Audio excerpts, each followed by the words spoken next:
Hello friends, आज आप लोगों से एक टॉपिक पे बात करनी थी। बहुत इंपॉर्टेंट टॉपिक है और बहुत इंटरेस्टिंग टॉपिक है। टॉपिक है व्हाट इज़ दान, राइट। अब मैं दान हिंदी वर्ड यूज़ कर रहा हूँ जान पूछ के कि दान क्या है, बेसिकली दान की महिमा क्या है। तो आप लोग ने देखा होगा कि सोशल मीडिया पे काफ़ी लोग जब दान करते हैं तो दान करने के बाद ऐसे फ़ोटो खिंचाएंगे और प्रमोशन करेंगे कि हमने इतना दान किया, या फिर अपने दोस्तों को, फैमिली मेम्बर्स को ये बताते रहेंगे कि हमने इतना दान किया और इतनी चीज का दान किया।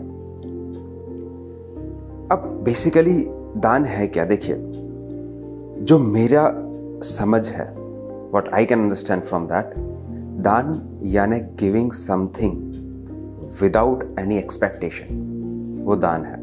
जब आप किसी को कोई चीज देते हो किसी भी एक्सपेक्टेशन के बगैर, तो वो दान है। मान लीजिए कि मैंने आपको पैसे दिए और मैं एक्सपेक्ट कर रहा हूँ कि आप मुझे रिटर्न में कुछ देंगे, वो दान नहीं है। मैंने आपको कोई चीज़ दी और मैं एक्सपेक्ट कर रहा हूँ कि आप मुझे रिटर्न में कुछ देंगे, वो दान नहीं है, राइट। दान यानी कोई भी चीज़ देना।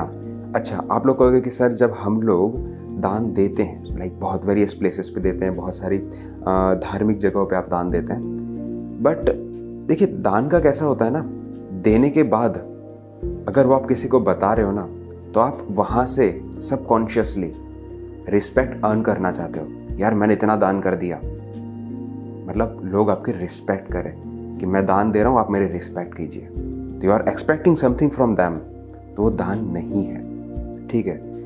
अगर मान लीजिए कि मैंने कोई चीज़ आपको दी और मैं एक्सपेक्ट कर रहा हूँ कि अच्छा जब मेरे को वक्त आएगा, मेरे को ज़रूरत होगी, तब ये मुझे मदद करेगा, अगर ये सोच है तो वो दान नहीं है। Don't tell anyone about what you have given, ठीक है। किसी को मत बताइए, बताने की क्या ज़रूरत है। इनफैक्ट मैं तो ये कहूँगा कि आप दान करके भूल ही जाइए, क्योंकि अगर वो आपके सबकॉन्शियस में, आपके दिमाग में रहेगी तो आपको एक ईगो पैदा होगा कि मैंने इतना दान किया है, मैं तो शूरवीर हूँ, मैं तो ये हूँ वो हूँ। तो कभी भी दान कीजिए, भूल जाइए, ठीक है। तो ना तो वो कभी आपके अंदर ईगो बनने देगा और ना ही वो हम एक्सपेक्ट करेंगे कि लोग हमारी रिस्पेक्ट करें। चलो सपोज आज मैंने मान लीजिए 5,000 रुपये कहीं पे किसी मंदिर में या मस्जिद में दान किया और मैं एक्सपेक्ट कर रहा हूँ कि मेरा नाम बड़े बड़े अक्षरों से वहाँ पे लिखा जाए, लोग देखेंगे, पढ़ेंगे और बताएंगे अरे बाप रे, इन्होंने 1,000 रुपये का, इन्होंने 5,000 का, 10,000 का दान दिया है। क्या ये सही में दान का एक्चुअल पर्पस था? तो हमें दान करना क्यों चाहिए? सबसे पहली बात, दान हमें इसलिए करना चाहिए कि पहली बात, हमें देने की आदत पड़े। इस कैपिटलिस्टिक वर्ल्ड में, इस वर्ल्ड में लोग हमेशा लेने की आशा रखते हैं। मेरा क्या फ़ायदा होगा इससे? बहुत कम लोग, जो 1% लोग, जो बहुत महान लोग थे, उन्होंने ही विदाउट एनी एक्सपेक्टेशन लोगों के लिए किया है। बहुत कम लोग, आई थिंक 1% तो मैं ज़्यादा कह रहा हूँ, मुझे तो 0.1% लग रहा है। तो सबसे पहले तो दान देके हम देने की आदत पैदा करते हैं हमारे अंदर। जो भी चीज़ हमें इस वर्ल्ड ने दी है, इस सोसाइटी ने दी है, इस नेचर ने दी है, वो सब हमारी नहीं है, तो हमें देना चाहिए।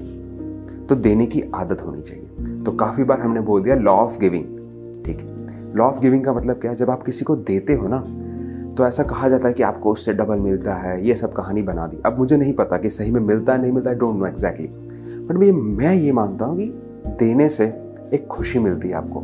सो देने का भी हमें सोच समझ के दान करना चाहिए। तो हाउ मच, तो कितना दान करना चाहिए? देखिए, ऐसा कोई स्पेसिफिक रूल तो नहीं है। 10% दान आप देते हो, जो भी आपकी अर्निंग है उसका 10% आपको देना चाहिए। सपोज मेरी अर्निंग मंथ की 100 रुपीज़ है, ठीक है, तो मुझे उसमें से 10 रुपीज़ निकालना चाहिए। आपको सर 100 रुपीज़ में क्या 10 निकालना, बट सही में निकालना चाहिए, वो करके देखना, ठीक है। तो ये कुछ चीज़ें थी जो मुझे ऐसा लग रहा था कि बहुत दिल के करीब थी मेरे, तो मैंने सोचा आप लोग से थोड़ा सा डिस्कस करूं। आपकी क्या राय है मैं जानना चाहूँगा, कमेंट्स में आप पक्का बताइएगा। ये एक मेरा ओपिनियन था। What is your opinion? Thank you so much. जय हिंद, वंदे मातरम।